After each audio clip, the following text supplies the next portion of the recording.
Daily, weekly और monthly राशिफल के साथ साथ ज्योतिष, वास्तु, मंत्र आदि से जुड़ी वीडियोस रेगुलरली पाने के लिए चैनल को अभी सब्सक्राइब कीजिए और बेल नोटिफिकेशन पे भी क्लिक कीजिए ताकि नई वीडियो की नोटिफिकेशन आपको समय पर मिल जाए।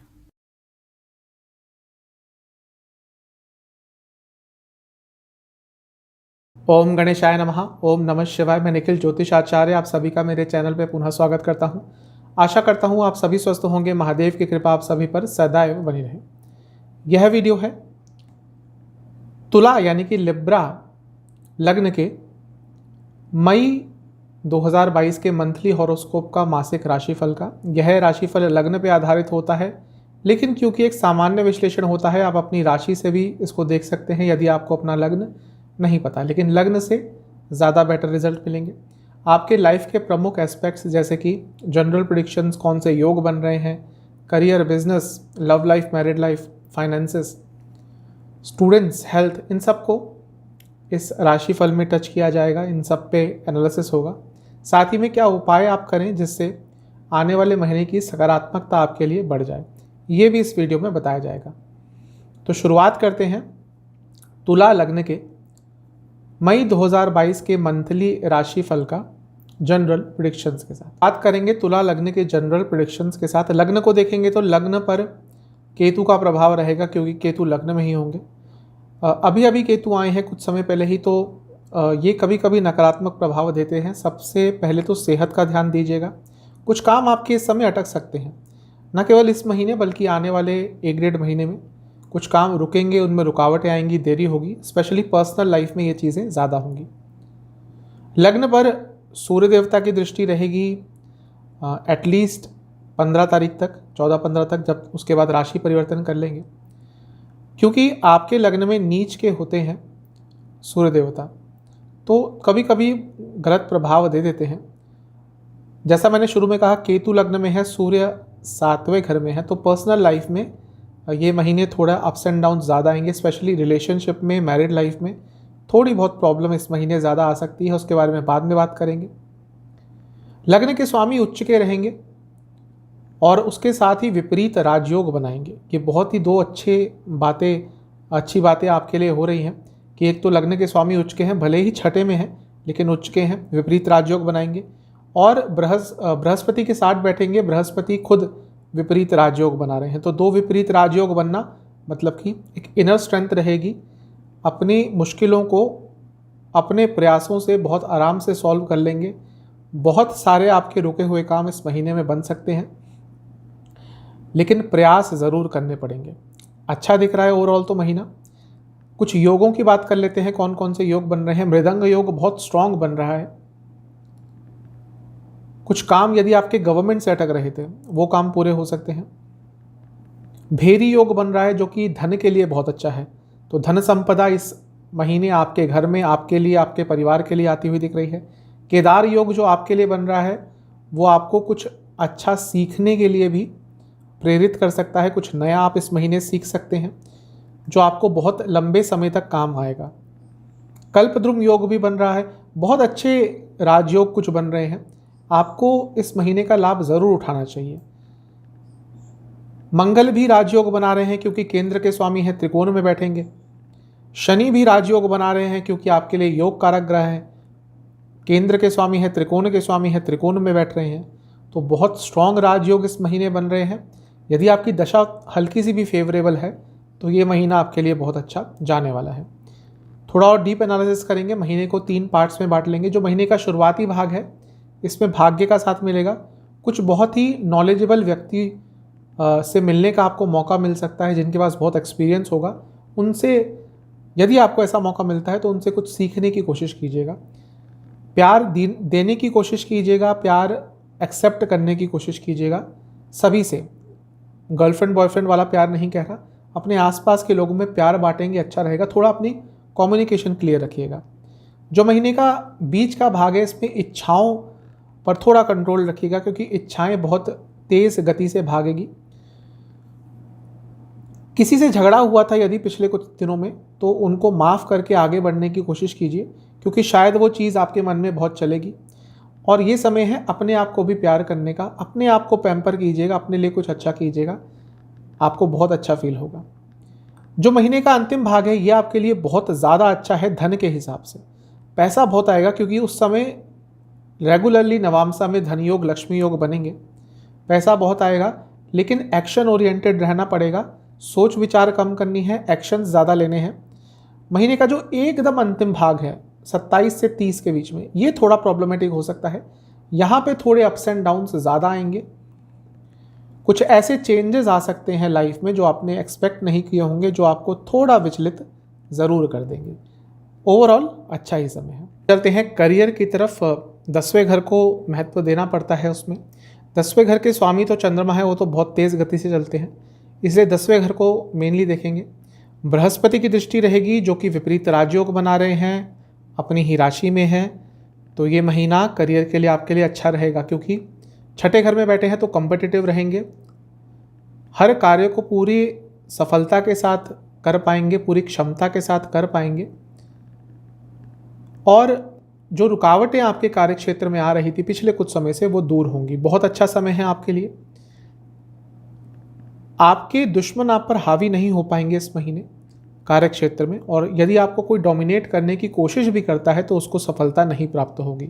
तो करियर के लिए ये महीना बहुत अच्छा दिख रहा है।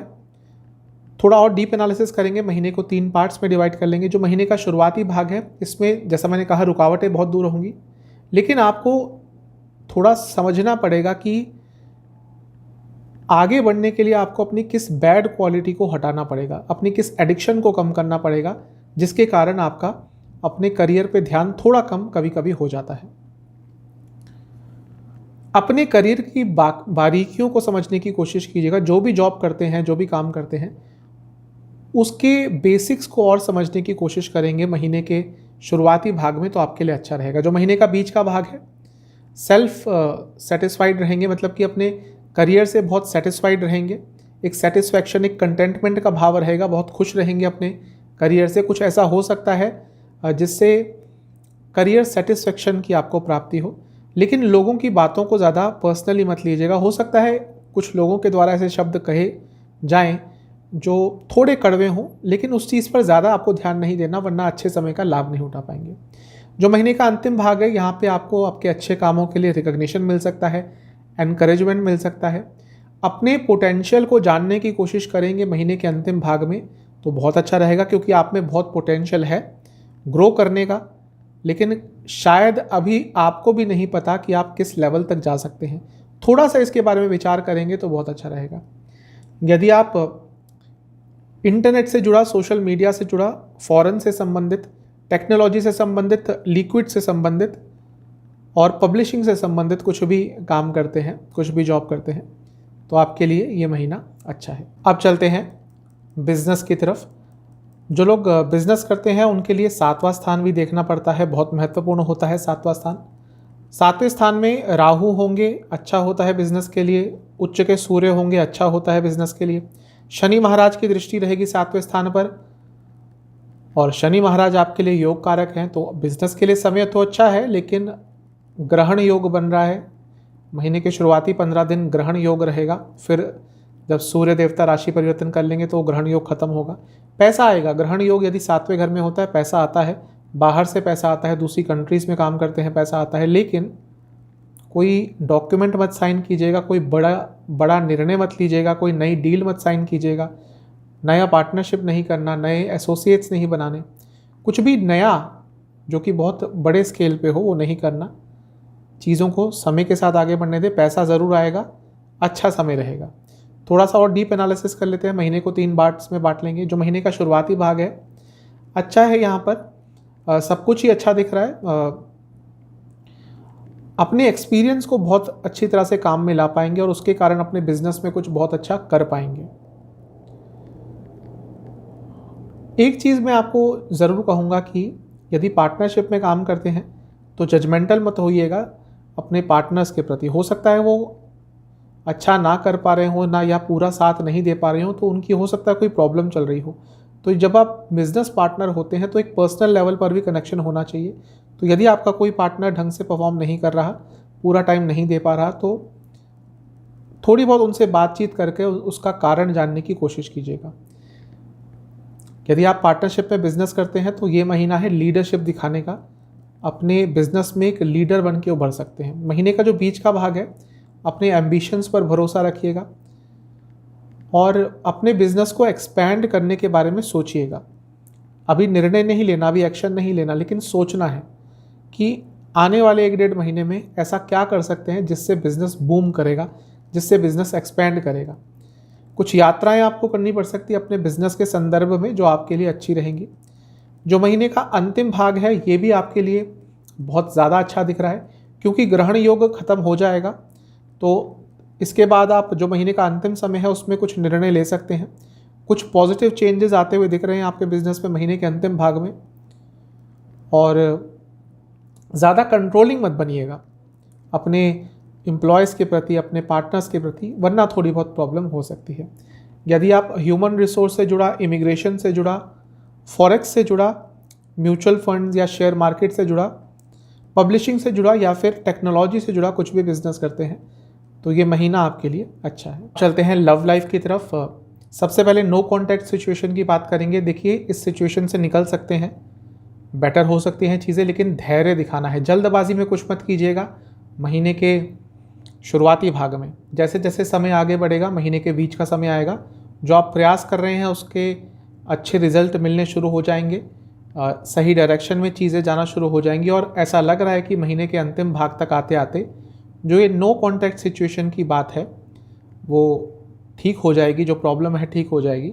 लेकिन धैर्य दिखाना पड़ेगा, जल्दबाजी में कुछ भी मत कीजिएगा और हर चीज़ को पर्सनली समझने की कोशिश कीजिएगा कि प्रॉब्लम कहाँ पे आई थी, तो आपके लिए अच्छा रहेगा। नया रिलेशनशिप स्टार्ट करने के लिए ठीक ठाक सा महीना है, बहुत पॉजिटिव नहीं कहूँगा, लेकिन आपका माइंडसेट क्लियर हो जाएगा कि आपको किस तरह का पार्टनर चाहिए, किस तरह का रिलेशनशिप चाहिए। उस चीज़ के संदर्भ में क्लैरिटी आ जाएगी। शायद इससे पहले थोड़ी कन्फ्यूजन थी, आपको खुद ही क्लैरिटी नहीं थी कि रिलेशनशिप कैसा होना चाहिए, पार्टनर कैसा होनी चाहिए। उन सब चीज़ों के संदर्भ में आपको इस महीने काफ़ी क्लैरिटी आ जाएगी। लेकिन यदि आपका रिलेशनशिप नहीं स्टार्ट होता इस महीने, तो जो महीने का अंतिम भाग है उसमें बहुत अकेला फील करेंगे, लेफ़्ट आउट फील करेंगे। बार बार ये मन में आएगा कि कोई ना कोई तो होना चाहिए लाइफ में जिसके साथ समय व्यतीत किया जाए। तो ज़्यादा पॉजिटिव महीना तो नहीं कहूँगा नया रिलेशनशिप स्टार्ट करने के लिए, लेकिन हो सकता है कि कुछ चांसेस बन जाएं। चांसेस लेकिन थोड़े से, अगर परसेंटेज की बात कहूँ तो मैं यही कहूँगा कि 20% चांसेस ही हैं कि रिलेशनशिप स्टार्ट हो पाएगा। जो लोग ऑलरेडी रिलेशनशिप में हैं उनकी बात करें तो देखिए, उसमें 5वां भाव देखना पड़ता है और 2 पाप ग्रह बैठे हैं वहाँ पे, मंगल और शनि। तो ये महीना थोड़ा प्रॉब्लमेटिक रहेगा। केतु का प्रभाव भी 5वें घर पे है और 5वें घर के स्वामी 5वें घर में ही है, ये अच्छा है। लेकिन 3 पाप ग्रहों का प्रभाव रिलेशनशिप के घर पर है, इमोशंस के घर पर है। जब हम रोमांस की बात करते हैं, रोमांटिक इमोशंस की बात करते हैं, 5वां घर बहुत महत्वपूर्ण हो जाता है। मंगल शनि केतु का प्रभाव अच्छा नहीं है। ये महीना रिलेशनशिप के लिए टेस्टिंग महीना होगा। अगर ऑलरेडी प्रॉब्लम्स चल रही थी और उसके बाद ये महीना जब आपका स्टार्ट होगा तो प्रॉब्लम्स कई गुना बढ़ सकती हैं, तो थोड़ा सा प्रॉब्लमेटिक महीना रहेगा ये रिलेशनशिप के लिए। अब बात करते हैं, थोड़ा और डीप एनालिसिस करते हैं। महीने को 3 भाग में बांट लेंगे। जो महीने का शुरुआती भाग है, जिन लोगों का रिलेशनशिप अच्छा नहीं चल रहा वो एक बड़ा निर्णय ले सकते हैं। यदि जिन्होंने सब कुछ ट्राई करके देख लिया फिर भी बात नहीं बन रही, वो रिलेशनशिप को ख़त्म करने के बारे में भी विचार बना सकते हैं। लेकिन जिनके रिलेशनशिप में थोड़ी बहुत ही प्रॉब्लम है, यदि वो थोड़ा सा भी प्रयास करेंगे तो चीज़ें ठीक हो सकती हैं, क्योंकि भाग्य का साथ मिलेगा उनको ठीक करने के लिए। आपसे मैं ये कहूँगा कि थोड़ा प्यार वापस लाने की कोशिश कीजिए, क्योंकि इस समय दिख रहा है कि बाकी सब चीज़ों पर बहुत ध्यान है, प्यार कहीं खो सा गया है। जो महीने का बीच का भाग है, यहाँ पे चीज़ें बेटर होंगी, एक उत्साह बढ़ेगा, एक ऑप्टिमिज्म बढ़ेगा, यानी कि फ्यूचर को लेकर थोड़े ऑप्टिमिस्टिक रहेंगे। लेकिन धैर्य दिखाना पड़ेगा। जितना रिएक्ट कम करेंगे अपने पार्टनर की गलतियों पर या उनकी ऐसी बातों पर जो आपको चुभती हैं, उतना आपके लिए अच्छा रहेगा। भाग्य का साथ ज़रूर मिलेगा, यानी कि रिलेशनशिप को स्टेबिलिटी ज़रूर मिलेगी। जो महीने का अंतिम भाग है, अपने रिलेशनशिप में कुछ नयापन लाने के लिए बहुत अच्छा है, बैलेंस लाने के लिए बहुत अच्छा है। लेकिन फिर भी थोड़ी बहुत नोक झोंक हो सकती है, और यदि उस नोक झोंक को आपने लाइटली नहीं लिया तो वो नोकझोंक बहुत बड़े आर्ग्यूमेंट में भी कभी कभी बदलेगी महीने के अंतिम भाग में। अपने वाणी में प्यार रखिएगा तो बहुत सारी चीज़ें आपके लिए अंतिम भाग में अच्छी रहेंगी। तो ओवरऑल देखूं तो मिला जुला सा महीना दिख रहा है। रिलेशनशिप के लिए थोड़ा आपको संयम बना के रखना पड़ेगा। चलते हैं मैरिड लाइफ की तरफ। मैरिड लाइफ के लिए महीना बहुत अच्छा नहीं रहेगा क्योंकि ग्रहण योग रहेगा और राहु अकेले होते हैं तो 7वें घर में अच्छा होता है। 7वां घर बहुत महत्वपूर्ण होता है मैरिड लाइफ के लिए, लेकिन सूर्य होंगे यहाँ पे जो कि उच्च के होंगे और उसके साथ साथ ग्रहण योग भी रहेगा 14-15 तारीख तक। तो ये महीना थोड़ा प्रॉब्लमेटिक रहेगा शादीशुदा ज़िंदगी के लिए। शनि की दृष्टि भी रहेगी। शनि वैसे तो आपके लिए बहुत अच्छे हैं, लेकिन शनि का एक अपना स्वभाव भी होता है। तो मैरिड लाइफ के लिए ये महीना थोड़ा सा प्रॉब्लमेटिक रहने वाला है। दूरियां आएंगी, वो भले फिजिकल हो या इमोशनल। एक दूसरे की बातों को नहीं समझ पाएंगे, एक दूसरे के साथ कम टाइम स्पेंड करने का आपका मन करेगा। और डीप एनालिसिस करते हैं, महीने को 3 पार्ट्स में बांट लेंगे। जो महीने का शुरुआती भाग है इसमें एक दूसरे की मन की बात नहीं समझ पाएंगे, एक्सपेक्टेशंस बहुत ज़्यादा हो जाएंगी और वो एक्सपेक्टेशन जब पूरी नहीं होंगी तो प्रॉब्लम होगी। थोड़ी कमिटमेंट, थोड़ी डिवोशन अपने लाइफ पार्टनर के प्रति बना के रखेंगे तो अच्छा रहेगा। यदि उनसे कुछ गलती होती है तो जैसे क्रिकेट में कहते हैं बेनिफिट ऑफ डाउट, तो एक बार उनको वो देने की कोशिश कीजिएगा। यदि उनसे छोटी मोटी गलती होती है तो उस पर रिएक्ट मत कीजिएगा।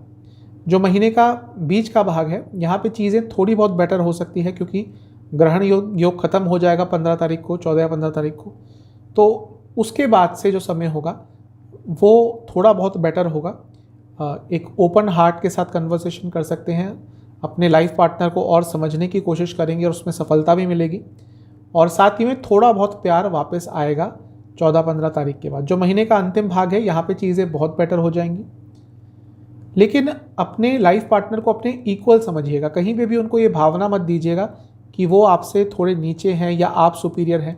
ऐसा कुछ किया तो बहुत प्रॉब्लम होगी। अदरवाइज महीने का जो अंतिम भाग है वो शादीशुदा ज़िंदगी के लिए अच्छा है। अब चलते हैं एक्सपेंसेस और फाइनेंसेस की तरफ। दूसरे भाव को देखें तो मंगल उसके स्वामी हैं और मंगल बैठे हैं 5वें घर में जो कि लक्ष्मी स्थान है और दूसरे भाव पर शनि की दृष्टि रहेगी जो कि योग कारक है आपके लिए। तो पैसा आएगा इस महीने, सेविंग्स बढ़ेंगी। 11वें भाव को भी देखते हैं। 11वें भाव के स्वामी हैं सूर्य देवता और वो उच्च के रहेंगे और राहु के साथ रहेंगे। ये जो ग्रहण योग बन रहा है ये पैसे के लिए अच्छा होता है। तो पैसा तो इस महीने ज़रूर आएगा, लाभ आएगा। भले ही पर्सनल लाइफ में ये ग्रहण योग प्रॉब्लम क्रिएट करे, लेकिन पैसा आता हुआ दिख रहा है। लाभ स्थान पर शनि देव की दृष्टि रहेगी जो मैंने कहा आपके योग कारक ग्रह हैं, तो आपके लिए बहुत अच्छा है। और एक बहुत स्ट्रॉन्ग धन योग बन रहा है क्योंकि धनभाव के स्वामी मंगल लाभ स्थान पर दृष्टि रखेंगे अपनी 7वीं, और वो भी लक्ष्मी स्थान में बैठकर। तो पैसे के हिसाब से ये महीना अच्छा ही दिख रहा है, कुछ ना कुछ पॉजिटिव ज़रूर होगा। बात करते हैं पैसा कहाँ से आ सकता है। इंश्योरेंस में इंश्योरेंस संबंधित कुछ काम करते हैं, कहीं पे पैसा लॉन्ग टर्म के लिए इन्वेस्ट किया हुआ था वहाँ से पैसा आएगा। पैतृक संपत्ति मिल सकती है, घर वालों से कुछ धन लाभ हो सकता है। फाइनेंस का कुछ काम करते हैं, पैसा ब्याज पे देते हैं। ऑर्नामेंट्स में डीलिंग करते हैं, कुछ घर को सजाने के सामान में कुछ डीलिंग करते हैं। इंटीरियर्स का आपका काम है या फिर कम्युनिकेशन से संबंधित आपका कुछ काम है, तो आपको इस महीने काफ़ी पैसा आएगा। बात करते हैं खर्चे कहाँ पे होंगे आपके।